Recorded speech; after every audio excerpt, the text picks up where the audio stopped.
जिन लोगों को social media पर रील और शॉर्ट्स देखने की बहुत लत लगी हुई है, घंटों घंटों मोबाइल स्क्रॉल करते रहते हैं, उनके लिए आजकल एक वर्ड बड़ा चर्चाओं में है, ब्रेन रोट। और ये ब्रेन रोट क्या है, इस सब पर हम चर्चा करेंगे। कैसे कैसे इसमें क्या क्या सिचुएशन बनती हैं, और जो ऑक्सफोर्ड यूनिवर्सिटी है इसने इसको वर्ड ऑफ द ईयर 2024 घोषित किया है। तो वर्ड ऑफ द ईयर 2024 घोषित किया है इसको, तो उसमें इसके पीछे क्या रीजन है। और जो सोशल मीडिया हम इस्तेमाल करते हैं, ख़ासतौर से बच्चे या जेनजीज, जो जेनजी है, वो लोग जो सोशल मीडिया इस्तेमाल करते हैं, उन पे इसके क्या क्या फ़र्क पड़ते हैं, क्या असर पड़ते हैं, और किस तरह से हमारा देश या पूरी दुनिया इस बीमारी तो नहीं कहेंगे लेकिन एक इस लत से जूझ रहा है। तो इन्हीं सब पे चर्चा करेंगे। ये न्यूज़ है आजकल की, मोबाइल पर घंटों रील्स देखने से सड़ रहा है आपका दिमाग, और ये ब्रेन रोट क्या होता है और कितना खतरनाक है, इन सब पर हम चर्चा करने वाले हैं। आप भी क्या घंटों अगर आप भी घंटों रील्स देखते हैं, मोबाइल पर टाइम बिताते हैं, तो आपको हो सकता है ब्रेन रोट, और ब्रेन रोट से आपका दिमाग सड़ रहा है। सड़ रहा मतलब कि वो गलत गलत चीज़ें उसमें आती होंगी। तो अभी इस पे चर्चा करेंगे, और इसको हम आपके जो एग्ज़ाम के कॉन्टेक्स्ट में पढ़ेंगे। जो यूपीएससी का एग्ज़ाम है, आप किसी भी एग्ज़ाम को दे रहे हैं, तो उसके कॉन्टेक्स्ट में भी इसको समझेंगे। तो एक तो ये न्यूज़ हर किसी के लिए इंपॉर्टेंट है, क्योंकि आजकल मोस्टली लोगों के पास मोबाइल है, और ख़ास तौर से जो नई जनरेशन है वो काफ़ी पिछड़ चुकी है मेंटल लेवल पर, तो उनके लिए काफ़ी इंपॉर्टेंट न्यूज़ है। लेकिन अगर आप एग्ज़ाम की तैयारी कर रहे हैं तो आपको ये पता होनी चाहिए, क्योंकि सोशल इश्यूज और सोशल जस्टिस, खासतौर से सोशल इश्यूज से आपको ये जोड़ेगा। उससे पहले मैं आपको एक जानकारी देता हूं, अनअकैडमी आपके लिए लाया 1200 रुपये महीना में आपकी तैयारी। इसमें प्लस और आइकॉनिक सब्सक्रिप्शन है 32,999 और 46,999 के 2026 के लिए, और 27 के लिए 42,999 और 56,999 में है। इसमें आपको अनलिमिटेड क्लासेस मिल जाएंगी, टेस्ट सीरीज वगैरह सब मिलेंगी। अब ये अनअकैडमी प्रतिष्ठा आ रहा है।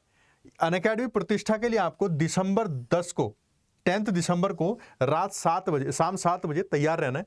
इसमें टॉप एजुकेटर्स से आपका इंटरेक्शन होगा, कुछ इन्फ्लुएंसर भी आएंगे, कुछ और भी सरप्राइजेज आपके लिए हैं। क्या सरप्राइज है, क्या है प्रतिष्ठा, ये आपको पता लगेगा 10 तारीख को, 10 दिसंबर को शाम 7 बजे। और इस पर जुड़ने के लिए आपको UPSC unstoppable bye Unacademy YouTube channel पे जाना है। वहाँ पर जब आप जाएंगे तो इस तरह का पेज खुलेगा, और यहाँ आपकी जो स्क्रीन पे दिखेगा वो इस तरह से दिखेगा, और यहाँ नोटिफाई मी पर क्लिक कर देंगे आप। जैसे ही नोटिफाई मी पर क्लिक करेंगे, उस दिन आपको नोटिफिकेशन आ जाएगा जब ये ग्रांड इवेंट कह सकते हैं आप, जो भी आपको इसमें क्या क्या मिलेगा, आप वहाँ पर सरप्राइज रखिए। 7 बजे शाम को आपको पता लग जाएगा 10 दिसंबर को। तो ब्रेन रॉट इतनी चर्चाओं में क्यों है? हो सकता है ब्रेन रॉट आपने पहली बार सुना हो, लेकिन ये वर्ड जो है सबसे पहले 1854 में हेनरी डेविड ने अपनी बुक बाल्डेन में इसका इस्तेमाल किया था, और ये इंटरनेट के ज़्यादा यूज़ के लिए इस्तेमाल किया गया था। लेकिन आजकल क्या है, इसका इस्तेमाल ऐसे वीडियोस देखने के लिए किया जा रहा है, ऐसी वीडियोस या रील जो आपके काम की नहीं है, जो आपकी आदत ख़राब कर रही हैं, अननेसेसरी हैं, कूड़ा करकट हैं। इस तरह की रील्स या वीडियोस देखने के लिए किया जा रहा है, जो बेकार की वीडियो हैं। जैसे आप बहुत सारे इन्फ्लुएंसर, सो कॉल्ड इन्फ्लुएंसर को देखते होंगे, कोई अपने ऊपर मिट्टी डाल रहा है, कोई कीचड़ के अंदर नहा रहा है, कोई पेट्रोल पी रहा है, पता नहीं क्या क्या करते हैं। तो इस तरह की वीडियो, जो सड़ी हुई वीडियो है, वो आपका दिमाग भी सड़ा रही हैं, तो उसको बोला गया है ब्रेन रोट। अगर आप उसको घंटे घंटे देखते हैं, उसमें अपना टाइम खराब करते हैं, अपनी जो मेंटल स्ट्रेस है उसको बढ़ा रहे हैं, अपनी मेंटल जो कैपेबिलिटी है उसको कम कर रहे हैं, उसके लिए ब्रेन रोट वर्ड आया है। और ये जो रिपोर्ट आई है 2023 से 24 के बीच, सबसे ज़्यादा ये वर्ड इस्तेमाल हुआ है। खासतौर से इसमें 230%, 230% की वृद्धि हुई है इसमें। सोचो, इस वर्ड का इस्तेमाल हुआ है इतना बड़े लेवल पर। तो जो ऑक्सफोर्ड यूनिवर्सिटी है, जो ब्रेन रॉट वर्ड है, इसने 2024 का वर्ड ऑफ द ईयर इसको घोषित किया है। और ये ऐसी सिचुएशन है जब आप लोग रील्स पर या कुछ ऐसी वीडियोस पर ज़्यादा टाइम बिताते हैं और अपने दिमाग को एक तरह से सड़ाते हैं। किस चीज़ से सड़ाते हैं? गंदी गंदी चीज़ों से, गलत गलत चीज़ों से, अननेसेसरी चीज़ों से अपने दिमाग को सड़ा लेते हैं। यानी कि जो आपकी थिंकिंग पावर है, जो आपकी बौद्धिक पावर है, वो कम होती है और उसमें गलत चीज़ ज़्यादा आ जाती हैं। कितना खतरनाक है ये बहुत ज़्यादा खतरनाक है। इसका सीधा जो असर है हमारे दिमाग पे पड़ता है। जो आजकल कैसे इसका दिमाग पे असर पड़ता है, आजकल के जो पेरेंट्स हैं वो अपना पीछा बच्चों से छुड़ाने के लिए उनके हाथ में मोबाइल थमा देते हैं। आपने भी अपने आसपास ऐसे बहुत सारे लोग देखे होंगे, आपने ऐसी लेडीज़ देखी होंगी जो अपने बच्चों को अगर वो रोते हैं किसी काम के लिए या परेशान करते हैं तो उनके हाथ में मोबाइल दे देती हैं और खुद काम में लग जाती हैं। तो उससे क्या होता है, उन बच्चों को उसकी आदत पड़ जाती है। अब अगली बार उसको वो मोबाइल अगर नहीं मिलता है तो वो रोता है, चिल्लाता है। फिर उसमें वो जो वीडियोस देखता है वो रियलिटी से परे होती हैं, फिर उसकी एक्सपेक्टेशन भी उस रियलिटी से बाहर आ जाती है। तो वो एक्सपेक्ट भी वैसी करता है। जैसे अगर आपको याद होगा तो बच्चों पे शक्तिमान जो सीरियल आता था उस पर काफ़ी असर पड़ता था। तो जैसे शक्तिमान के पास पावर थी, वो उड़ के जाता, तो बच्चे भी कई बार आपने सुना होगा वो छत से शक्तिमान का नाम लेके कि शक्तिमान मुझे बचाओ और कूद जाते थे, उनको चोट लग जाती थी या कई बार डेथ भी होती थी। तो इसी तरह से ऐसी बहुत सारी चीज़ें सोशल मीडिया पर देखते हैं, रील्स में या वीडियोज़ में देखते हैं बच्चे बचपन से, और फिर उनको रियल लाइफ से जोड़ने की कोशिश करते हैं और उससे नुकसान होता है। तो ये बहुत खतरनाक है, दिमागी स्थिति बच्चों की खराब हो रही है। तो अब हम इसको जोड़ेंगे यूपीएससी से या अपने एग्जाम से, कैसे इससे रिलेटेड सवाल पूछे जा सकते हैं। सोशल मीडिया के उपयोग के संबंध में वैश्विक नियामक प्रयास क्या क्या हैं, what are the global regulatory of efforts regarding the social media usages. पूरी दुनिया में सोशल मीडिया को लेकर क्या क्या रूल बनाए गए हैं, क्या क्या नियम कानून बनाए गए हैं, उनको देखेंगे। खासतौर से ये हमारे इम्पोर्टेंट हमारे लिए। तो भारत की अगर हम बात करें, डिजिटल व्यक्तिगत डेटा संरक्षण अधिनियम या DPA digital personal data protection act, ये आया था 2023 में, और इसकी जो धारा 9 है वो 18 वर्ष से कम उम्र के बच्चों का सोशल मीडिया यूज करने के लिए 3 शर्तें बताती है, 3 कंडीशन है। 18 ईयर्स से कम जो बच्चे हैं या 18 से कम के जो लोग हैं उनका सोशल मीडिया के लिए क्या 3 शर्तें हैं। सत्यापन योग्य अभिभावकीय सहमति, यानी कि उनके पेरेंट्स से सहमति मिलनी चाहिए, पेरेंट उसकी सहमति देंगे, यानी कि वेरीफिएबल पेरेंटल कंसेंट। कंपनियों को माता पिता या अभिभावक से सहमति प्राप्त करनी होगी। जैसे अगर कोई 18 साल या उससे 18 साल से कम का है तो फेसबुक चला रहा है अगर, तो उसके लिए उसके माता पिता से फेसबुक को परमिशन लेनी पड़ेगी। बाल कल्याण के साथ संरेखण या अलाइनमेंट विद चाइल्ड वेलफेयर, व्यक्तिगत डेटा के प्रसंस्करण में बच्चे के कल्याण को प्राथमिकता दी जाएगी। जब उसका डेटा लिया जाएगा, जैसे आप लोग फेसबुक इंस्टाग्राम चलाते हैं तो वहाँ पे कुछ डेटा फिल करना पड़ता है, नाम, उम्र, कहाँ से हैं, क्या क्या, ये इस तरह से जेंडर वगैरह। तो उसमें अगर आप ऐसा करते हैं तो उसमें जो बच्चा है उसके वेलफेयर को ध्यान में रखा जाएगा। निगरानी और विज्ञापन पर प्रतिबंध होगा। बच्चों पर नजर रखने, व्यवहारिक निगरानी और लक्षित विज्ञापन पर प्रतिबंध है। ऐसे ऐड उनको नहीं दिखाए जाएंगे या किसी भी तरह के ऐड उनको नहीं दिखाए जाएंगे जिससे वो भ्रामक या उससे वो मतलब उनको मैनिपुलेट किया जाए, उनके दिमाग को घुमा दिया जाए। तो इस तरह के विज्ञापन भी उनको नहीं दिखाए जाएंगे। अब इस मामले में केंद्र सरकार को, सेंट्रल गवर्नमेंट को, कर्नाटक हाई कोर्ट ने क्या बोला था। कर्नाटक हाई कोर्ट ने 2023 में 2023 में कहा था सेंट्रल गवर्नमेंट को कि आपको 21 साल की एज लिमिट तय कर देनी चाहिए, यानी कि सोशल मीडिया 21 साल से कम उम्र का व्यक्ति इस्तेमाल ना करे। ये राय दी थी किसने, कर्नाटक हाई कोर्ट ने सेंट्रल गवर्नमेंट को। तो ये सब क्या है, इन पर जो हमारे इंडिया में रेगुलेशंस हैं बच्चों को यूज करने के लिए सोशल मीडिया, उसके थोड़ी सी चीज़ें थी। अब में हम देखते हैं ग्लोबल कॉन्टेक्स्ट में पूरी दुनिया के जो बड़े बड़े देश हैं, अलग अलग देश हैं, वो अपने यहाँ पर सोशल मीडिया से रिलेटेड क्या लॉ रखते हैं। तो अगर हम साउथ कोरिया की बात करेंगे तो वहाँ का एक सिंड्रेला लॉ है जिसको शटडाउन लॉ भी कहा जाता था। ये 2011 में लाया गया था, 2011 में ये आया था और 2021 में इसको बंद कर दिया गया, खत्म कर दिया गया। सिंड्रेला लॉ था, ये शटडाउन लॉ भी इसको कहते हैं। तो अगर यहाँ पर 16 वर्ष से कम उम्र का कोई बच्चा है तो उसको मिडनाइट से रात 12 बजे से सुबह 6 बजे तक इंटरनेट, यानी कि जो ऑनलाइन गेम्स हैं उन पर प्रतिबंध होता था, पाबंदी होती थी। रात 12 बजे से सुबह 6 बजे तक कोई भी 16 साल से कम उम्र का बच्चा ऑनलाइन गेम्स नहीं खेल सकता। ये था दक्षिण कोरिया का सिंड्रेला लॉ या शटडाउन लॉ, और 2011 में आया था ये। अमेरिका में ऑनलाइन गोपनीयता संरक्षण अधिनियम या कोप्पा 1998, ये children's online privacy protection act, इसको कोपा बोलेंगे, 1998 में आया था। जो 13 साल तक के बच्चे हैं या उससे कम उम्र के बच्चे, उनके डाटा अगर आपको इकट्ठा करना है तो माता पिता से जानकारी, माता पिता से परमिशन लेनी पड़ेगी। डाटा इकट्ठा उनके, जैसे हम सोशल मीडिया पे जाते हैं तो हमारी जो जानकारी ली जाती है। फिर आया बाल इंटरनेट संरक्षण अधिनियम, ये सिपा था, children's internet protection act 2000।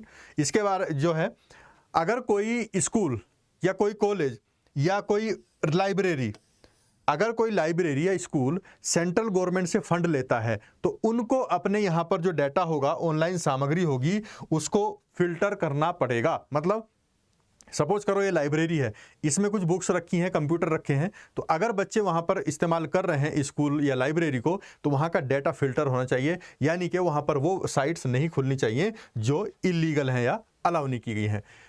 European union की बात करेंगे तो 15 में इनके यहाँ पर आया था कि 16 वर्ष से कम उम्र के बच्चे जो हैं उनके लिए माता पिता की सहमति के बिना इंटरनेट सर्फिंग पर प्रतिबंध होगा। 2018 में यूरोपीय संघ में सख्त डेटा गोपनीयता मानक भी निर्धारित किए गए थे, इसके लिए रूल बनाए गए थे। इसको डेटा प्रोटेक्शन रेगुलेशन कहा जाएगा। यूरोपियन यूनियन में डेटा प्रोटेक्शन रेगुलेशन वहां पर आए थे। इंग्लैंड की बात करें, यूके की, यूनाइटेड किंगडम में जब ये यूरोपीय संघ का यूरोपियन यूनियन का हिस्सा था तो वहां पर 13 वर्ष थी उसकी उम्र, यानी कि अगर माता पिता की सहमति से इंटरनेट चलाना हो तो उसकी एज थी 13 ईयर। जब वो इससे हट गया 2023 के मई में, तो इन्होंने उस उम्र को 16 ईयर्स कर दिया कि 16 साल तक के बच्चे को माता पिता से परमिशन लेनी पड़ेगी इंटरनेट चलाने के लिए। एज एप्रोप्रिएट डिजाइन कोड भी इन्होंने पेश किया था। जो प्लेटफॉर्म्स हैं, जो सोशल मीडिया प्लेटफॉर्म्स, उनको डिफ़ॉल्ट सेटिंग भी लानी पड़ेगी, वो डिफ़ॉल्ट सेटिंग लाएंगे एज एप्रोप्रिएट डिजाइन कोड के तहत। तो ये रूल है सब में। फ्रांस में 2023 के जुलाई में एक कानून पारित किया था कि सोशल मीडिया अगर इस्तेमाल करते हैं तो माता पिता की अनुमति लेनी पड़ेगी। किन बच्चों को? जो 15 वर्ष से कम के हैं। तो अगर 15 वर्ष से कम उम्र का बच्चा सोशल मीडिया इस्तेमाल कर रहा है फ्रांस में, तो वो ब्लॉक हो जाएगा। और अगर ऐसा करते हुए पाया गया और सोशल मीडिया पे उसका अकाउंट पाया गया तो 1% तक जो ग्लोबल उसकी बिक्री है, ग्लोबल सेल्स है उस पूरे प्लेटफॉर्म की, तो उसका 1% उस पर जुर्माना लग सकता है।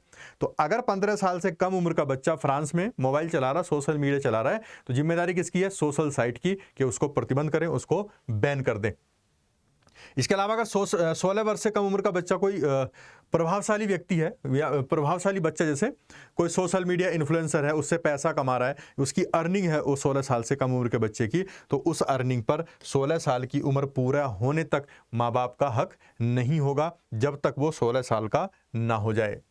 चीन के रूल और भी अच्छे हैं। देखो, अगस्त 2023 में ये रूल लाए थे कि 16 से 18 वर्ष के आयु का कोई नाबालिग हो, जो 16 to 18 का माइनर है, वो एक दिन में सिर्फ 2 घंटे इंटरनेट चलाएगा, और 8 से 15 साल का बच्चा सिर्फ 1 घंटे इंटरनेट चलाएगा, और अगर 8 साल से कम का हो तो 40 मिनट तक इंटरनेट चला सकता है, 40 मिनट तक। तो ये रूल है चाइना के। देखो, अलग अलग एज ग्रुप के लिए अलग अलग हैं, लेकिन रात 10 बजे से सुबह 6 बजे तक पूरी तरह से बैन होगा इंटरनेट। अगर आपको 2 घंटे, 1 घंटे, 40 मिनट इंटरनेट चलाना भी है तो आप दिन में चलाएंगे, रात 10 बजे से सुबह 6 बजे तक पूरी तरह से बैन होगा। लेकिन अगर डेवलपमेंट सेंट्रिक कोई ऐसा ऐप है तो वो चला सकते हैं। डेवलपमेंट सेंट्रिक, जैसे देश के लिए कोई डेवलपमेंट कर रहा हो, कोई बच्चा इस तरह के काम कर रहा हो, कुछ ऐसे काम अगर होंगे तो उस पर ये छूट दी गई है। अब भारत में जो डिजिटल लिटरेसी है उसका क्या सिचुएशन है? भारत कितना डिजिटल लिटरेट हुआ है अभी? तो भारत की डिजिटल लिटरेसी की अगर हम बात करें, राष्ट्रीय नमूना सर्वेक्षण कार्यालय के अनुसार national sample survey office NSSO की 2021 की रिपोर्ट कह रही है कि भारत में जो डिजिटल लिटरेसी है, डिजिटल साक्षरता, वो बहुत कम है। सिर्फ 40% इंडियंस ही ऐसे हैं जो डिजिटल साक्षर हैं या डिजिटल लिटरेट हैं।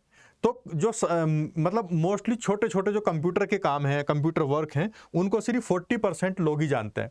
लेकिन अगर छोटे शहरों में बात करें, Tier 2 और Tier 3 सिटीज़ में बात करें, तो 80%, 80% पेरेंट्स ऐसे हैं जिनको, मतलब 80% बच्चे ऐसे हैं जो अपने माता पिता को इंटरनेट चलाना सिखाते हैं, कंप्यूटर या मोबाइल चलाना सिखाते हैं। तो ये भारत की सिचुएशन है। डिजिटल लिटरेसी अभी उतनी नहीं है।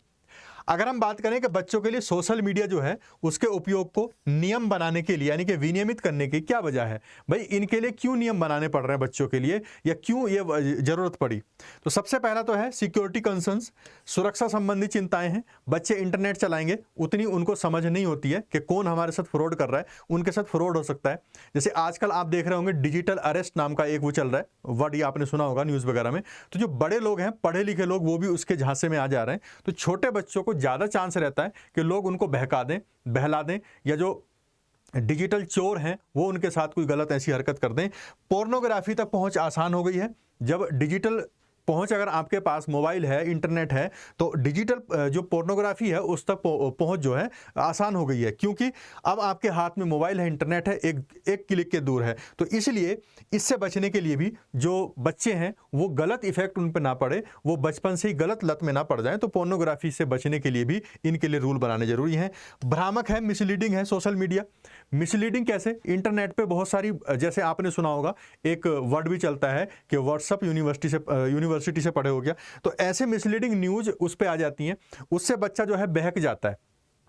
जो मिसलीडिंग न्यूज हैं, जो भ्रामक खबरें हैं, उनसे बच्चा क्या होता है, उसको वो सही मान लेता है और बहक जाता है, और उसके हिसाब से, जैसे सपोज करो किसी धर्म विशेष के खिलाफ कोई न्यूज आ गई, किसी कम्युनिटी विशेष के खिलाफ आ गई, किसी जेंडर विशेष के खिलाफ कोई न्यूज आ गई, किसी कलर विशेष के खिलाफ कोई न्यूज आ गई, और बच्चे ने देखी, तो उससे क्या होगा, उसके दिमाग में एक सोच पैदा हो जाएगी और वो अपने दिमाग में बैठा लेगा उस बात को। वास्तविक जीवन में संबंधों को बढ़ाना ये भी जरूरी है, ताकि लोग जो है, जो बच्चे हैं, वो अपने एक्चुअल जो हमारी लाइफ है, वास्तविक जीवन, उसमें संबंधों को बढ़ाए। अपने आसपास के जो रिलेटिव्स हैं, पड़ोसी हैं, रिश्तेदार हैं, परिवार है, फैमिली, उनके साथ बैठे अपने संबंधों को मजबूत करे।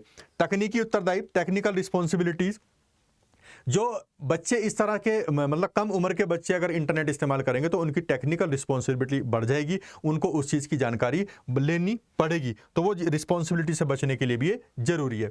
अब जो बच्चे हैं उनके लिए सोशल मीडिया के उपयोग पर प्रतिबंध लगाने के विरुद्ध कुछ मुद्दे हैं। जैसे अगर बच्चों के जो सोशल मीडिया इस्तेमाल पर प्रतिबंध लगाने की बात है, तो कुछ लोग उनके खिलाफ भी बात करते हैं कि प्रतिबंध नहीं लगना चाहिए। कुछ लोग बोलते हैं कि सोशल मीडिया बच्चों के लिए खुली होनी चाहिए, उस पर बैन नहीं लगना चाहिए। क्यों? वो बोलते हैं कि परिवर्तन संबंधी चुनौतियां, मतलब ये भी एक वजह है उसकी, और एक है अभिभावकों पर बोझ। पहला तो कि इसको इन्फोर्स में लाना, इन्फोर्समेंट करना इसका बहुत मुश्किल है। अगर आप इस पर बैन लगा रहे हैं, आप अगर कहते हैं कि 18 साल का, सपोज करो भारत में 18 ईयर्स की एज है बालिग की, आप कहते हैं कि 18 साल से कम उम्र का बच्चा सोशल मीडिया इस्तेमाल नहीं करेगा, नेट इस्तेमाल नहीं करेगा, लेकिन आप उसको वेरीफाई कैसे करोगे? आप अगर सपोज करो 15 साल का कोई बच्चा है, अगर वो फेसबुक का अकाउंट बनाते समय उसमें अपनी उम्र 18 साल लिख दे, तो क्या अकाउंट तो बन जाएगा? तो अब वो हर उस जगह पहुंच जाएगा जहां 18 ईयर्स के लिए एंट्री है। क्या अगर कोई पोर्न साइट पे जाना चाहे कोई बच्चा, और वहां उस पर लिखा हो शुरू में मैसेज या वार्निंग लिखी हो कि 18 ईयर्स से एक्स अब एज का ही इसमें एंटर कर सकता है, तो क्या उस पर वो यस नहीं कर सकता? यस करके उसमें एंटर कर जाएगा। तो जो परिवर्तन किया जाएगा इन कानूनों का, वो बड़ा मुश्किल है, क्योंकि सोशल मीडिया बिल्कुल ओपन प्लेटफॉर्म है, उसमें बिल्कुल खुला माहौल है, कहीं भी आदमी एंट्री कर सकता है, बच्चा एंट्री कर सकता है, तो ये बड़ी चैलेंजेस है। दूसरा, अगर बच्चों को इस्तेमाल करवाना हो पेरेंट्स के निगरानी में, तो पेरेंट्स पे एक ये बोझ और बढ़ जाएगा। पेरेंट्स को काम पे जाना, ड्यूटी पे जाना, कहीं ऑफिस जाना है, वो अपने बच्चों के इसको देखेगा कि वो अपना ऑफिस देखेगा, तो उन पे बोझ बढ़ जाएगा। दूसरी, सकारात्मक सहभागिता की हानि होगी, जो पॉजिटिव इंटरेक्शन है उसकी हानि हो जाएगी। कई बार क्या है, सोशल मीडिया पे बच्चे जो है अपने दोस्तों से, अपने टीचर्स से, या अपने एक ग्रुप से, क्लास का ग्रुप हो, कुछ और भी, तो उससे अगर जुड़ना चाहते हैं तो उसका लॉस हो जाएगा अगर आप उस पर बैन लगा देंगे। तो तीसरा, चौथा है अभिव्यक्ति की स्वतंत्रता, जो फ्रीडम ऑफ एक्सप्रेशन है वो बच्चों के लिए भी है। अगर हम सोशल मीडिया पर उनकी एंट्री को बैन कर देंगे तो फ्रीडम ऑफ एक्सप्रेशन उनकी छिन जाएगी, जो फंडामेंटल राइट है। और दूसरा है, सोशल मीडिया के जो लाभ हैं, जो बेनिफिट हैं, एक दूसरे से इंटरेक्शन करना, नॉलेज तक अपनी पहुंच को बनाना, ये भी उनका अधिकार है, तो ये उससे भी वंचित रह जाएंगे। तो आप जब किसी भी टॉपिक को पढ़ा करो एज एन यूपीएससी एस्पिरेंट, तो आप इस तरह से पढ़ा करो, उसके प्रोज और कॉन्स, जो उसकी लाभ और हानि है, दोनों हमें पता होनी चाहिए। तो आपसे कई बार क्या है, डिसीजन मेकिंग वाले क्वेश्चन पूछेगा। तो ये हमारा टॉपिक था, किस तरह से ये मतलब एक न्यूज़ है, न्यूज़ को हम कैसे अपने या कह सकते हैं कंटेंट से कैसे रिलेट करेंगे, अपने यूपीएससी के एग्जाम से कैसे रिलेट करेंगे, वो सीखना आपको बहुत जरूरी है। क्योंकि न्यूज़ तो बहुत सारी आती हैं, तो हम ये समझने में थोड़ी मुश्किल पैदा करते हैं कि हमारे काम की कौन सी है, यूपीएससी के एग्जाम में किस तरह से पूछी जा सकती है। तो मैं उसी न्यूज़ को कन्वर्ट करता हूं कि आप कैसे रिलेट कर सकते हैं उसको किसी अपने सिलेबस से या अपने यूपीएससी के टॉपिक से। तो ये टॉपिक यहीं तक था। अगर आपको भी इन चीज़ों में प्रॉब्लम आ रही है, ये सारी जितनी चीज़ें हैं, तो आप अनअकैडमी से जुड़ सकते हैं। और जुड़ने के लिए अलग अलग तरह के कोर्स, अगर आप 25 दे रहे हैं तो 17,999 का कोर्स आया है, 6 महीने में कंप्लीट कराया जाएगा। 29 मॉक टेस्ट होंगे, रिवीजन करंट अफेयर्स का, डाउट सॉल्विंग होगी। लिमिटेड ऑफर है, आप इसको अवेल कर सकते हैं। 1200 रुपये महीना में अलग बैच है, एक आरंभ बैच है, आगाज बैच है, इग्नाइट बैच है, हिंदी इंग्लिश और इंग्लिश में। और अगर आप ऑप्शनल भी करना चाहते हैं तो यहाँ पर आपको अलग अलग तरह के ऑप्शनल मिल जाएंगे। इसमें लाइव क्लासेस, अनलिमिटेड एक्सेस, ये सारी चीज़ें मिलेंगी। और अगर आप इसमें इस फीस के अलावा और भी डिस्काउंट चाहते हैं तो कोड यूज कर लेना, PAUPSC। इससे अगर आप कोड इस्तेमाल करेंगे तो मैक्सिमम डिस्काउंट आपको भी मिल जाएगा। तो ब्रेन रॉट जो टॉपिक है आपको कैसा लगा? क्या आप भी इससे इससे जूझ रहे हैं, आपको भी ऐसी सिचुएशन फेस करनी पड़ रही है? तो कमेंट सेक्शन में जरूर बताना। तो क्या ये रेगुलेशन बनने चाहिए जो पूरी दुनिया में है, चलते रहने चाहिए, या इनमें छूट दी जानी चाहिए? अपनी राय कमेंट सेक्शन में जरूर देना। तो आज के लिए इतने रखते हैं, फिर मिलेंगे नेक्स्ट वीडियो में। तब तक के लिए बाय, थैंक्स फॉर वॉचिंग।